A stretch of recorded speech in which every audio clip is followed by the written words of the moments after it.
અરે જિંદગીમાં આવા જર્ક તો આવ્યા જ કરશે. આપણે તો એડજસ્ટ કરવાનું અને હસતા રહેવાનું. શું એડજસ્ટ કરવાનું? શું એડજસ્ટ શું એડજસ્ટ શું એડજસ્ટ.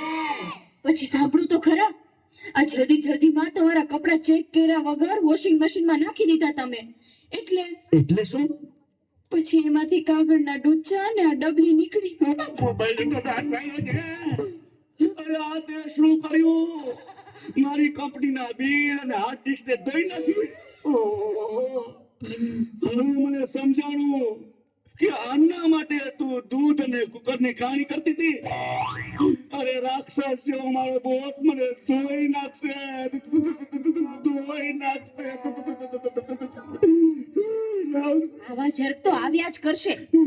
એડજસ્ટ કરવાનું ને હસતા રહેવાનું. શું ધોઈ નાખશે. પપ્પા, હાર્ડ ડિસ્ક માટે તમારા બોસનો ફોન છે. એને કહે કે મારા પપ્પા દૂધમાં ઉભરાઈ ગયા ને કુકરમાં ફાટી ગયા ને એટલે વોશિંગ મશીનમાં નાવા બેઠા છે. એને કહે કે એડજસ્ટ કરી લે.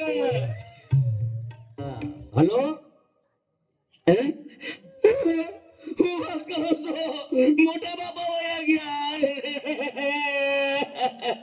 અરે 70 વર્ષના તો થયા તા, એમાં રોવાનું ન હોય. અરે મારા નહીં, તારા. અરે રે મારી સાવ નાના બાળ. 72 વર્ષનું બાળ મરા.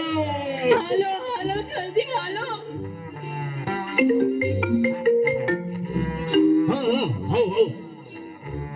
ના ના, બરાબર, ઓકે ઓકે, ભલે ભલે થઈ જાય.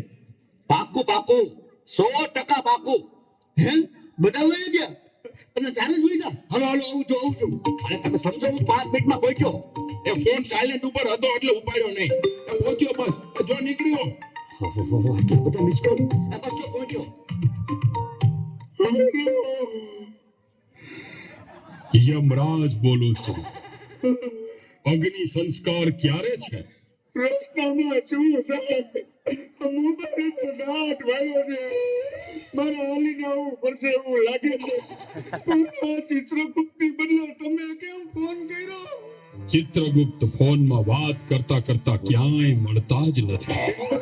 આ મોબાઈલે તો દાટ વાળ્યો છે.